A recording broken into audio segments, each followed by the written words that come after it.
काय विचार करतायत मुली. मला असं म्हणायचंय की व्यक्तीबरोबर लग्न करत असताना त्याच्या जीवनाचं काय बेस आहे ह्याचा विचार केला पाहिजे. आपण आपल्या जीवनाकडे काय माणूस म्हणून, माझी ओळख समाजात काय म्हणून झाली पाहिजे, याचा काहीच विचार नाही आहे. माझा सेल्फी नीट निघाला पाहिजे, माझं प्री वेडिंग नीट झालं पाहिजे, माझं डोहाळ जेवण नीट झालं पाहिजे, तो असला गाऊन मी शिवला पाहिजे, त्याचं ते आता त्याला आम्ही डोहाळ जेवण म्हणायचो, त्या काय म्हणतात ते बेबी शॉवरिंग झालं पाहिजे, मग त्याच्यासाठी तो असला गाऊन घेतला पाहिजे, मग त्याच्यासाठी माझं ते अमुक ठिकाणी ते सगळ्यांनी बघितलं पाहिजे. काल ते एका पोरीने 23 वर्षाच्या पोरीनं व्ह्युअर्स कमी झाले म्हणून आत्महत्या केली. म्हणजे लग्न ही गोष्ट लोकांना दाखवण्यासाठी नाही करत आपण.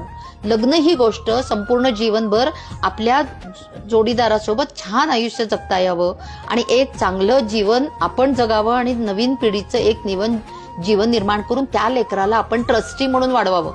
आपण त्याचे मालक नाही.